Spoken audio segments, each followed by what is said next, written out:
Hello everyone, welcome to another Café Artistique. Welcome to Berlin BSBI. Today we have a guest, like always, Konstantino Dregos. That's right. He's the Greek artist, but based in Berlin, as I heard. Since many years now. Since yes. many years. Yes. Why Berlin? You know, life happens and life brings you to places where you would never expect to be. And in your case, it's Berlin. It's Berlin, yes, Yeah. one of the places, yeah. Got invited by a gallerist a couple of years ago. Yeah. And you stuck here. And I stuck here, yes. That's So today, the right verb. yeah, today's meeting calls, it's April. I would like to look less in the mirror. It's April, and the weather is really surprising. So sometimes it's sunny. Mm-hmm. We had summer already, but yesterday it was winter. Yes. So we will talk about that we cannot really rely, and we really have to adapt to the changes nowadays. And this mirror things, like we are very much, like concerns about how we look, and we are constantly looking in the mirror. Yes. What do you think about that? And as I just mentioned just 5 minutes ago, that we have to ask the question that one should ask is, what exactly do you see when you look at the mirror? So what do you see there? I mean, mirror is basically a surface of reflection. What's been reflected on that surface, except yourself. And sooner or later, if you ask, what are you seeing by looking at the mirror, you will be confronted with a very basic idea of oneself, like, who am I? Right? Yeah, so here in BSBI, in Berlin, but also in Hamburg and in Barcelona, we have people from all over. Sure. They're coming from all the countries in the world, and they're faced here with the European culture. Yes. And I think that they have this feeling of judgment, so they are super careful. So like, what would you like to tell them as an advice? Like, you also traveled, you also come from the different country, and you find your place in the world. Well, the thing is that if the only culture that you know, it's your own, then it is impossible to know for you to be aware of the foundations of the culture that you belong to. You know what I'm saying? So you have to open up to the world. You have to always look for, inspiration into other cultures. Not because other cultures, they're so fantastic, they're great, but they give you a chance to, to see your own culture through their eyes, through their culture, which means it gives you a foot to stand on. It gives you a referential point, a point of reference. Yeah, we talk about that. We started with this mirror, and you said, okay, what is the mirror? What we see in the mirror? Yeah. Can you just, like we were talking, you are an artist, and you are producing artworks. Yes. And you are having exhibitions all over the world. Do you think that you consider yourself as a mirror that people can look in and think about the world you see and what you want to tell them? Well, it's very, let's say, convenient to think that artists are some kind of reflective images of oneself, but we are not. It's more than often what happens is that people they want to engage into art, in culture, and they start projecting things that they have, onto the artist, or onto the museum or whatever, things that they expect to be true, but they're not. Well, in that sense, asking the question of the mirror, of the mirroring image into the mirror, it's inevitable for you to ask the question, why am I looking into the mirror? So we were talking about this visual art, and right now with the contemporary art, that it's very symbolic. We were discussing that you need to put the language on the top of that, because if you look at the symbol or on the contemporary art, sometimes you don't understand what the author would like to say to you, or what does it mean. And we were discussing that this language can be can limit you from your imagination.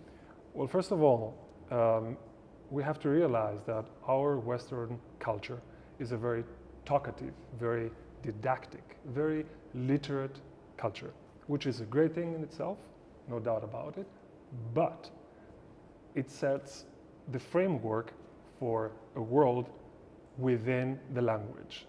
When you have a world within the language, what do? You accept, the world outside of the language. You know what I'm saying? Yeah. So your approach to reality, to oneself, or to the world is linguistic. So, and it's very unfortunate to come to such a conclusion in a way, because unfortunately the last, I don't know, maybe 100, 150 years in our Western culture, we considered things, that they are intellectually respectful, only the things that they can be put into words. But, by naming stuff though, you live aside, or you live outside a vast number of things and happenings and events of the world. For example, if I will do that, and I will ask you, what did I do? You clapped. I clapped with my both hands. Yeah. What happened is the question. Noise. Exactly. Was the only thing what I did that happened in that particular moment? No, you are sitting also. Well, same, in China, Yeah. There's a baby been born, and the next door building has been, somebody has died, and so on and so on. So you have innumerable, events that took place within that, brittle of a second. So to reduce that moment to only down to what I did by clapping with my hands, it helps, but it's not reality. It's not really what is in reality happening. It's pretty egoistic also. It is because, and that ties quite well with creativity, because it's when it's egoistic, it's at the end of the day, it's very dishonest. Yeah. Being honest, it's a premise of creating stuff. Being creative. If you take that aside, if you just remove it from the equation, all of a sudden the only thing that's left behind is yourself, your ego.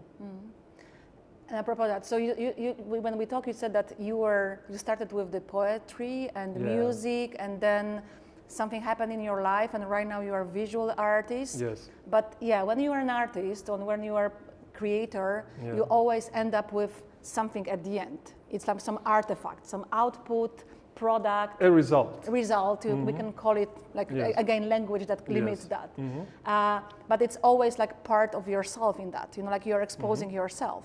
And especially for the students in Hamburg who are creative students, and they at least 11 times per year, they need to show these artifacts, and it's a little bit like showing their soul, and everyone can touch it and criticize it, because this is also our role as a teachers, to criticize, to give a feedback, to let people grow.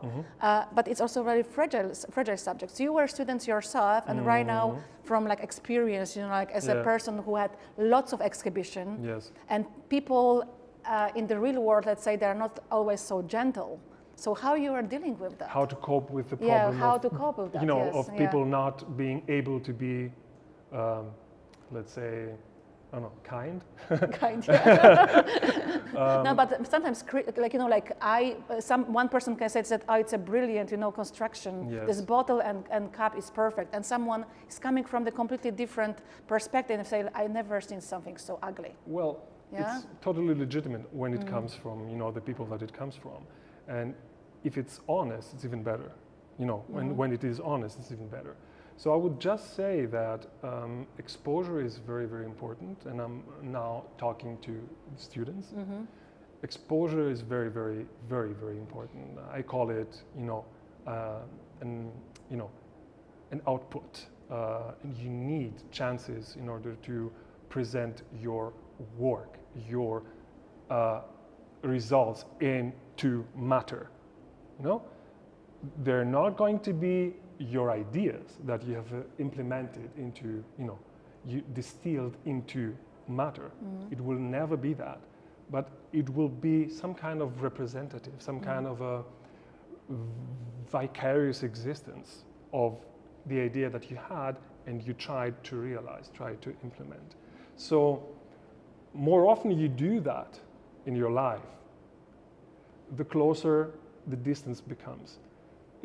It's closing in, but it will never, reach a point where those two will be one. It will never happen. But the thing that is, not to get desperate about it, is that the more you do it, then the more you realize that you have to offer new approaches. Not only, by seeing or approaches of interpretation of your own work, but also ways of approach and interpreting also the works of the others. Because we artists, we are at the same time also viewers. And we are art lovers. We are, the best case scenario, of course. We are all that. We're even collectors. Yeah. So the roles are pretty mixed up. So you cannot say that I'm looking at the world only as an artist. Of course not. It would be it would be a bore, to believe that. It's a very, very boring perspective of life. Your art is I would call it abstract and and in the fine arts, when you, for example, when you picture, let's say here, so you know when you stop, because if if you draw everything what is here, yes. So then you say, okay, it's done. If it's finished. Yes. With this, let's say, contemporary abstract world, when you can say stop, it's done. In my own work. In your own work, yes. Well, over the years, I have, let's say, cultivated a way of approaching my own work, because I don't do any preliminary drawings or any preparation before, prior to the work, the execution, if you may. When I start with a painting, I stick to it until it's, until the painting kicks me out of the painting. And it's been, as a matter of fact, I have had, cases of paintings that took me 5 days in a row, 5 days through, without sleeping, without drinking, without eating, only drinking. And of course, this is also the reason why I never talk about my work. I can talk around my work. I would do that gladly with every chance I get. But if you ask me about what is going on in the work, I have no idea. I have no recollection whatsoever what happened. And in order to avoid the chance of lying to you by, telling you a story about what I did, I prefer to keep it honest and to tell you I don't know what's going on, because I don't have any recollection. And once I'm done with the painting, as I said, after the painting kicks me out of the painting, I don't have any access to it anymore. So it's There's no relationship anymore. It's again, dialogue with you and the canvas. Or is it's your monologue, how you could call it, or you cannot call it, this process? It's an interaction. I don't know if it's a dialogue or a monologue. It's an interaction in any case. The rules of that interaction, they remain very uncertain to me. Yeah, and I don't know, I wouldn't even know how to start thinking about that. And are you giving names to your artworks? It's a pretty interesting question. I work in series. Basically, they always have an overreaching title about like a blanket, like an umbrella kind of title. But specific works themselves, they never carry a title. They are being carried by the series. So right now, when we spoke, you said that you are in the process and you are preparing 3 huge solo shows. Yes. Here in Europe, in Berlin, in Madrid, and in Australia. In Sydney, Australia, yes. Yeah, and can you just tell people how the process looked like? How it is to have a solo exhibition? Okay. Because our students, not everyone had a solo exhibition yet, and maybe some people would be very interested about that. Well, it's kind of contradictory or counterintuitive, what I'm about to say, but I will say it either way. Just don't make it about yourself, you know. Make it for the audience, make it for the public, make it for the people who will come and visit, you know, and look your work, and give them a chance to start a dialogue with themselves, or maybe with the person next to them, you know, while standing in front of a painting and looking at it.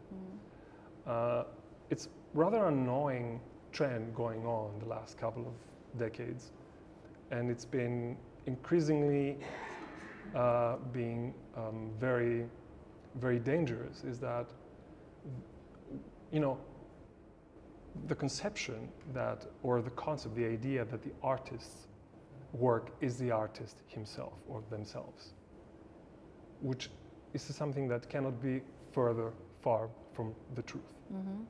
You know what I'm saying? Because once you check out, this would mean that once you check out of this world,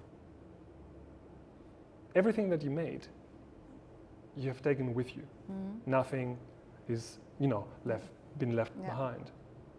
So the decision that you make as an artist to create something, as I said before, to instill an idea into the matter, in the way that every one of us is doing, has to do with the realization of one's own limitations, like how finite your time and your energy on that planet is.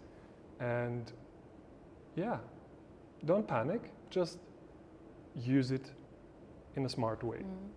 So, for example, in the theater or in the cinema, the actors are dealing with the directors. Just, you know, like I think that, you know, like my reason for that is that just, you know, to share the responsibility, you know, like for the output. So about you, do you have are you working with the curators, or you're saying I'm taking the full responsibility? I do work with curators, not because I'm afraid to take the responsibility of it, but because their role is fundamental. It's, you know, you have it more than often. You hear artists or students or what have you, or people from the art world saying that curators, they are some kind of a necessary evil that one has to deal with, which is not true. I think, of course, it's a point of view that is legitimate, but at the end of the day, if it's not about you, and as I said before, please don't make it all about you, then it has to be for the others.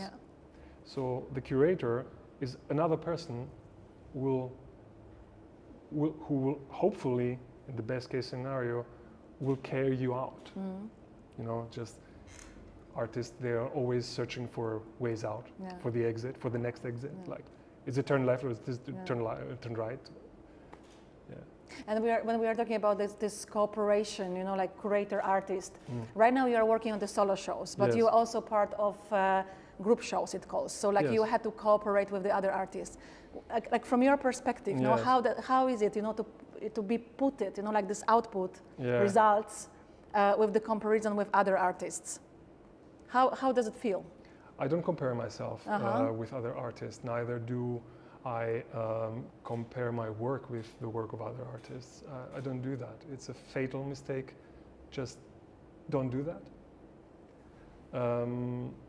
I think the best way to go forward as an artist is to keep your, let's say, your curiosity, you know, alert. And your curiosity will bring you to the next good person that you might need in your life and in your work. So you said that when things start to be serious, people are asking you one question. And I think that things started to be serious right now. What is creativity? Creativity is a very, very elusive idea. Well, you think creativity is actually a human phenomenon. For example, art history teaches us that it's a way of timely manner to record what happened in the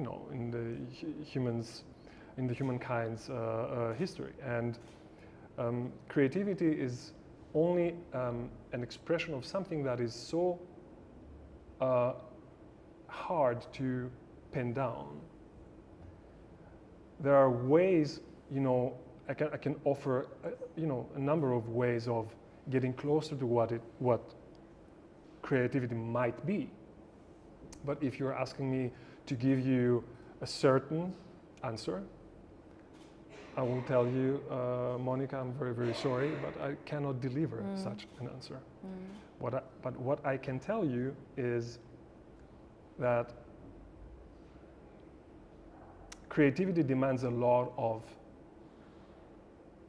honesty, as I said before. You have to be honest. If you're not honest about what you're doing, in what you're doing, then, and it's actually pretty logical, anything else is an ego trip. So it's up to you to decide, am I willing now to go along, on this ego trip? Or should I just hold on a second, reflect on myself and onto the world, and ask myself, why am I doing this? Why am I doing what I'm doing? Is it necessary for me? I mean, if you ask me, I cannot do otherwise. It's not a decision, a conscious decision that you make at some point in your life to become an artist. You've been kicked around by life, and you end up, on that path of, creating. It's not easy, to be honest. It's not easy because, to be honest, I mean, from my point of view, to be honest means that you need to be in an environment that you can trust. And in environment that we trust, you need to feel that other people let you shine, that you can be yourself. That you are being trusted at the same time. Yes, that you, yes. So this is what do you think about that? It's is it possible to be honest right now? or everyone is fake a little bit?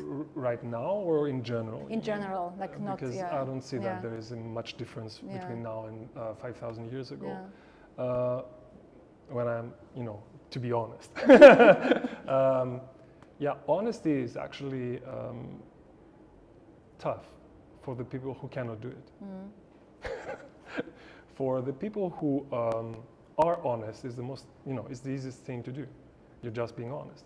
Being honest at the same time doesn't mean that you just shoot out everything that comes, in your head, or you share more than it's necessary. I'm not saying that.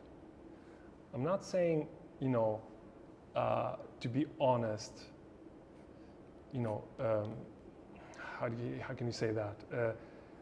Sitchinary kind of honesty, but honest with oneself. That you can look in the mirror in the evening, yeah? Yes, and honesty would, let's say, presuppose in that question or in that activity, by looking yourself into the mirror, is that, okay, how honest are you to see what is there? Do you now honestly want to see what is there, what you're facing? Yeah, so tough questions to ask ourselves. Yes. Yeah. But they're fun. They're really a lot of fun. Yeah. Just a little bit changing the subject. So what makes you to wake up in the morning, and do what you do? Motivation, you mean? Yeah. Oh my God, I can, spend 2 hours just, looking at my brushes and being able to, to lift my ass up. And sometimes it's like that. Some other times it's, I don't even know what is going on, why this is happening. But if you're asking me now about the basic motivation of in what I'm doing. I'm mostly motivated by my need, my deep need of communicating. I love communicating with people. I find humankind to be just wonderful and fascinating and very surprising. And if you come to think about it, even just imagine a device that is more eloquent and more elaborate than that the light device that you're holding now in your hand. It is a bigger apparatus, that has a button for all your needs and all your wishes and all your dreams and everything that you can imagine. Just you could have it by pressing one button. Sooner or later, you would realize that you would miss one button. Can you imagine which button that would be? No, not now. It would be a button with the title or the name on it, surprise. After you had everything that you would have imagined, you would like to press the button where now you're getting surprised. Again and again. Yes. Again and again. Okay, so so we are talking about the creativity, we are talking about the art world, there's this romantic view of the artist, that you are not working really, you are having this fun life. Just poking your nose, by sitting, around. Yes, How does it look in the real life, Are you working? Do you consider, what you are doing at work? You mean in working hours? Working hours, yes. Is immeasurable. That is immeasurable. Once I had and I have to tell you this small story. It's a quick story. I had a collector in my studio a couple of years ago. Many years ago, a couple of years ago. Let me correct that, many years ago. And he was interested in one of my paintings. And he asked me how much the painting costs. And I told him, how much it costs. And he said, "Really? So much?" And I said, "Yeah, well." And he said, "Well, just give me a second here. How many hours did you spend? How much time did you spend for this painting?" And I told him back then, 27 years. I was, 27 years old. And this was my answer. If you ask me now, how long did it take for me to draw, small drawings, something like that, I will give you the same answer. Yeah. And what kind of superpower would you like to have if you could have some superpowers? Superpowers? Superpowers, yes. Interesting. I never thought about superpowers. Interesting. Is there any given superpowers, or can I make? You can choose from whatever your imagination limits you to. Sadakava. Ah, okay. Yes. Can you explain what's no Sadakava? It's very imaginary. Okay. So, do you have some from audience? Do you have some questions to Konstantinos? Okan. Yes. Go ahead. We need to have a microphone. So, sorry for that. It's time for you to sing now. Let's go. Yeah. So you use many times the word reflecting. Yes. And also I could catch the word collecting. So somehow you are collecting and then you are reflecting them. And this is your superpower. What's that?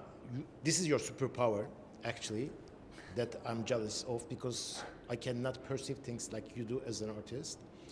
So you are living in different places of the world.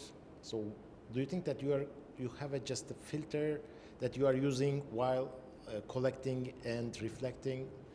Because you have also roots in Greece, which is a very rich culture. You live in Germany, which is completely different. So do you think that you have this filter a little bit biased? Now that I'm asking a little bit naughty question, but it's not a naughty question. I'm trying, to frame it in a way, or to reframe it, if you allow me to do that, to reframe it in a more, let's say, honest way to me, in order for you to give you an answer that is, truthful.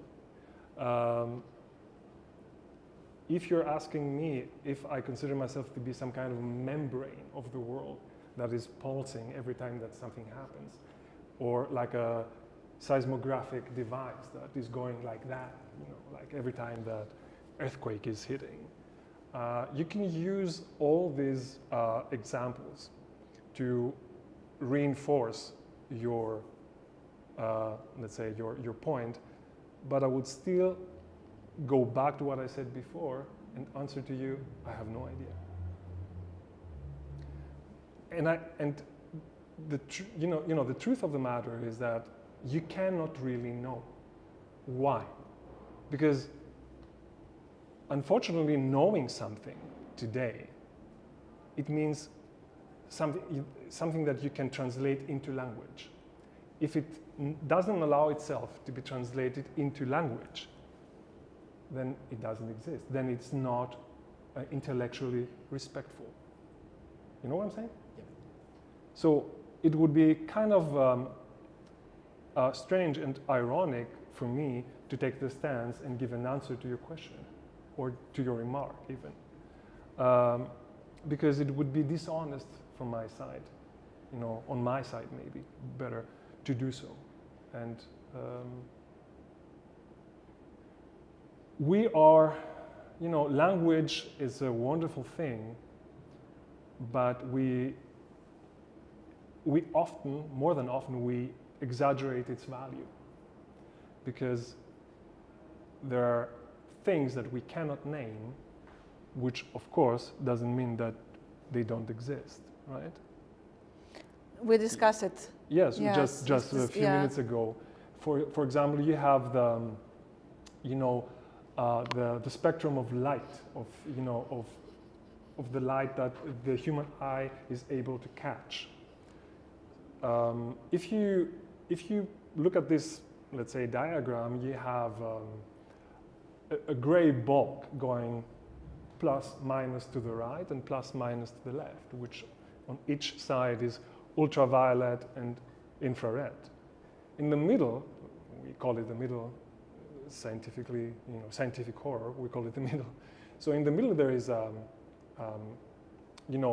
very thin, very fine line, and its suggestion underneath, which depicts the colors of the light spectrum that the human eye can catch. So the equivalent recently by NASA would be, if this thing would be a film of, a movie of 10 hours, let's call it like that, our spectrum of,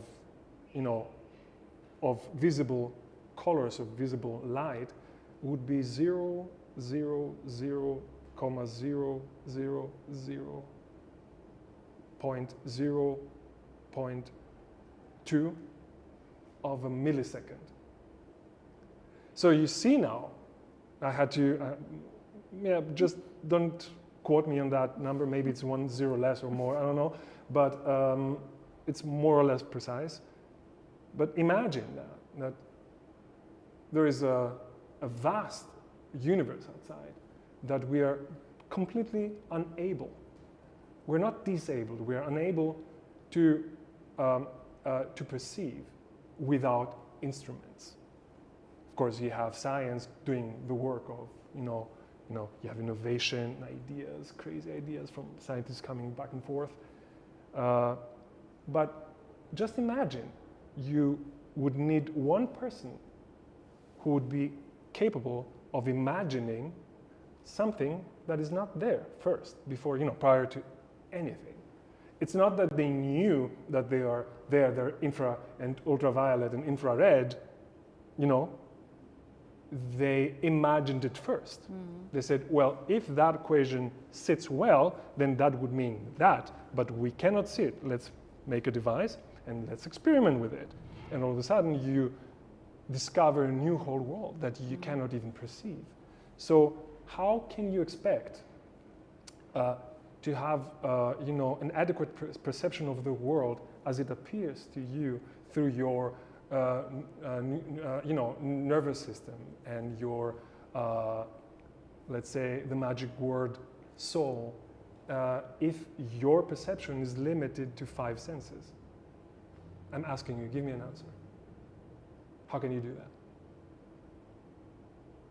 How can one rely on that fact that our 5 senses is everything that there is? We can't. Of course not. No.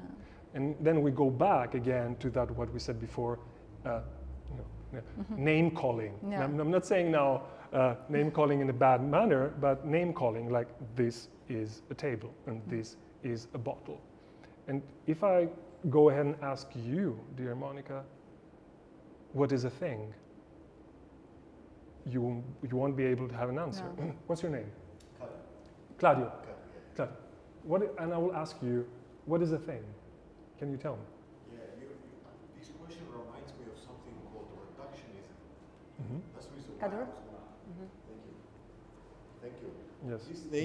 This question reminds me of something called reductionism. Yes.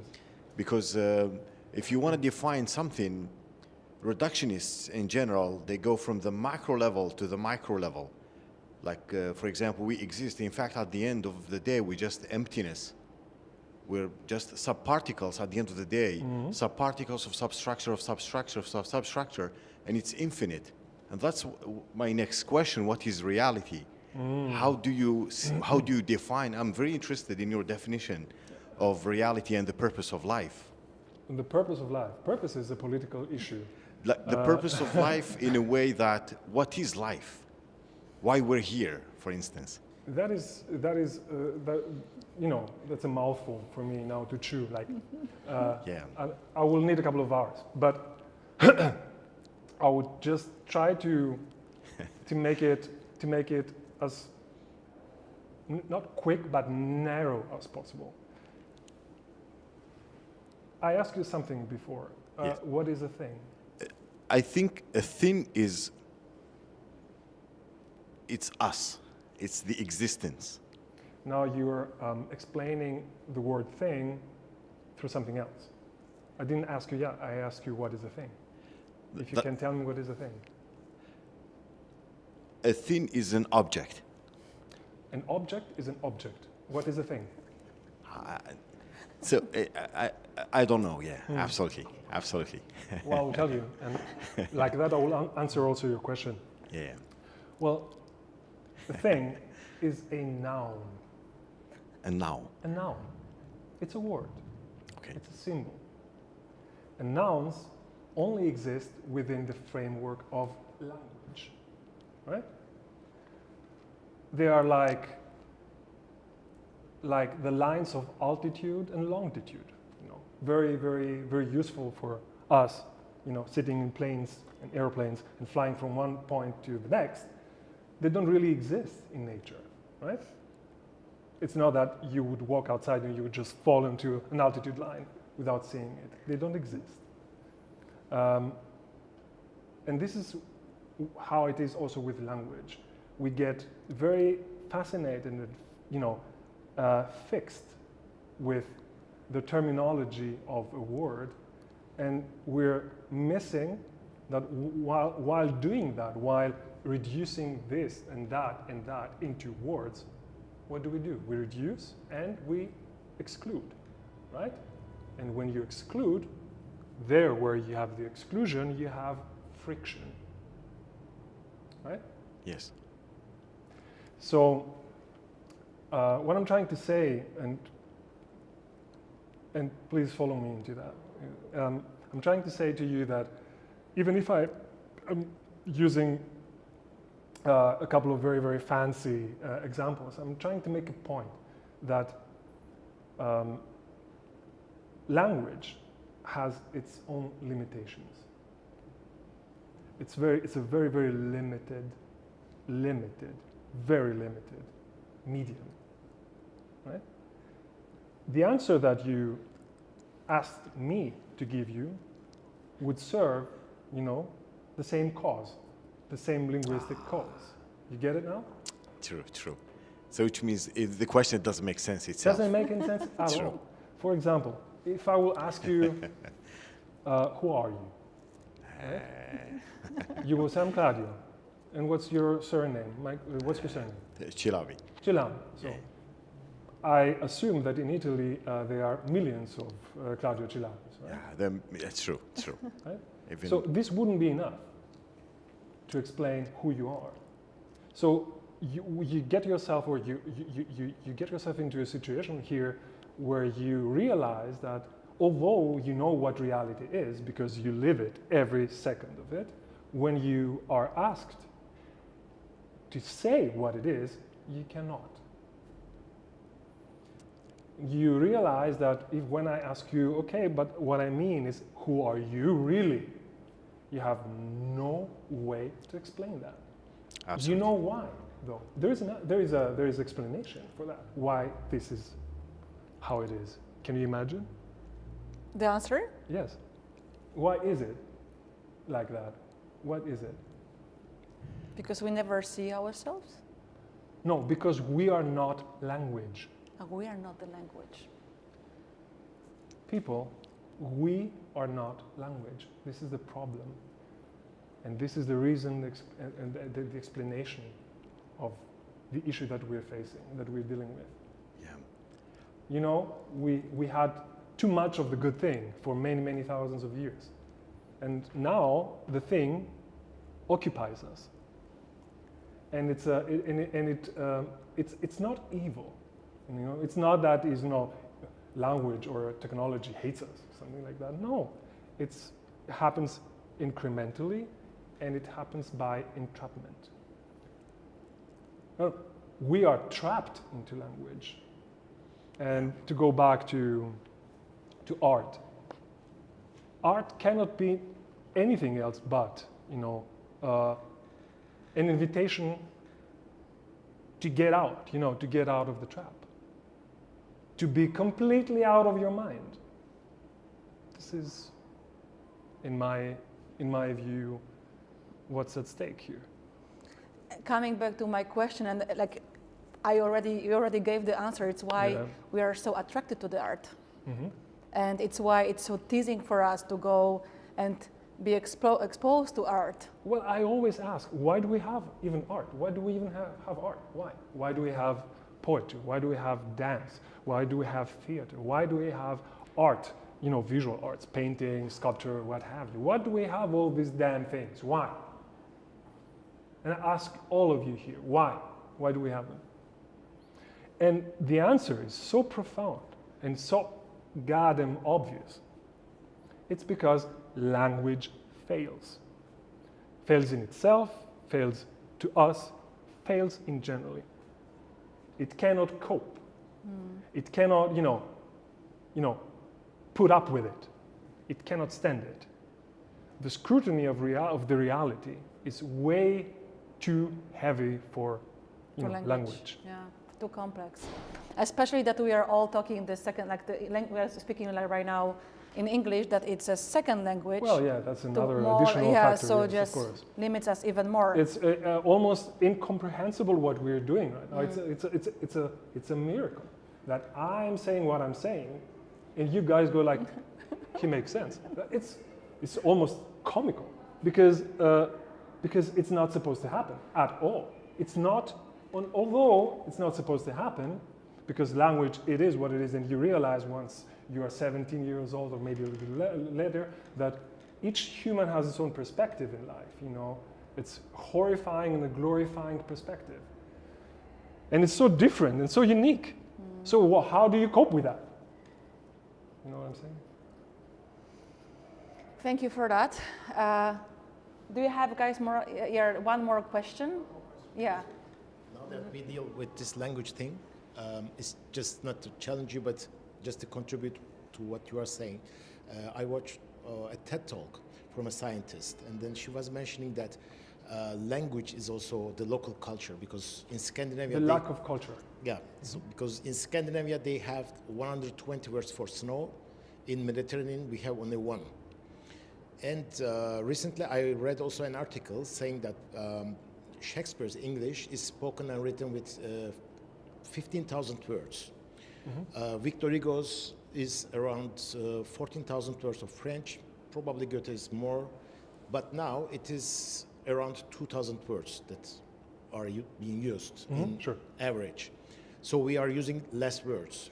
And as for the OECD reports, people in Europe are understanding only 40% of what they are reading. So we are using, we are using less words. We understand less. So do you think that it is an opportunity for the visual arts because people are communicating right now with visual stuff, or do you consider it as a lowering of the intellectual level of the society? I'm not suggesting here to leave language behind. I'm not suggesting that at all, because just to what you just said, if it would be, if we would, resemble a word with a tool like a hammer, at some point you will realize that you're using, the hammer not only to, to hammer nails into the table or into the wall, but also to cook with, or to scratch your head with, or I don't know, to paint. So you know what I'm saying now? You're not supposed to do that. Every word has its own function. This is why that's the reason why we have so many words. But trying to apply that rule that you just said into everyday language, this would mean that we would be too illiterate to cope with. That of course has to do at the same, mainly with the crazy, let's say, fast rhythms of modern life. On the one hand, that communication has to happen as soon as possible because time is money and time is capital, time is everything and so on. And that's, of course, a factor that is putting a lot of pressure on language because you are, let's say, put into the corner to reduce the communication in the so-called the essential, down to the essential things. But the beauty of art at the same time is that it's not of any use. It's useless, right? And it's also not essential in that very, very, very strict way. So I think when we how do you say that? When we watch a reduction, a retreat of language into a civilization, there is a tendency there to fill the gap and to give, to bring the whole thing into a new balance through artistic behavior, not artistic work. It's behavior more, because you start behaving like an artist, although you're not. Yeah. And all of a sudden you become the center of of the world, and you turn into something that you're not supposed to be, and you don't have the words to describe it. And to answer your question, I don't think that even was a question. What was that? What was the remark? Is it an opportunity for art? Was that, sorry again? It is an opportunity for the arts, visual arts, or you consider it as the low level of society? That's a very interesting question, and logically, it should. The question is, why isn't that playing out into the world, into the real world? This would mean that in the last 300 years we should have the most amazing art of all time. Why we don't have that? Why we have to look back to thousands of years behind to admire pieces of art that they are you cannot repeat them.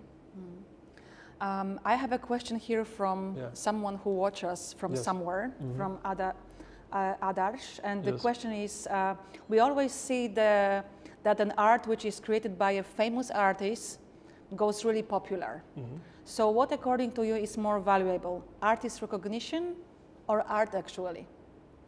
Art itself? Well, the one doesn't exclude the other. Yeah? It's a false premise, actually. It's a false dichotomy that, well, the famous artist, he's only famous. And the good artist is not famous.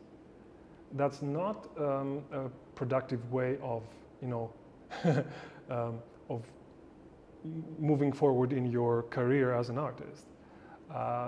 This will bring you to states of desperation and frustration sooner or later, because you will see the world through the lens of not being understood completely, or being misunderstood, or being completely ignored. You are not ignored as long you don't ignore yourself. So stop ignoring yourself. And this is the answer to the question that was asked. We ask you so many questions. Yeah, please, go ahead. And no, I would like you Yeah. to just ask the question for us, like the people who are here, and to the audience that is Yes. looking us from Yeah. online, Yes. that we will not answer, but we will just, you know, stay with, and we will try to answer to ourselves. So Okay. what would you like to ask us or to think about? Okay, let's assume that you have the only one opportunity to ask God a question. What this question would be? Thank you. Okay, so I will leave you with this question. Thank you very much, Konstantinos, for being with us here. Yes, thank you for having me. When is your exhibition? Can we see? We'll put up, you know, the details. Yeah, later. so we will inform you about the exhibition in Berlin, and for those who are in Madrid and maybe in Sydney, Yes. we will also announce you can go and Thank you very much. and look and like I really close your appreciate art in the language. Try to close your your art in the language. Thank you very much. It was Thank Café you. Artistique in the Berlin Business School of Innovation. Thank you very much.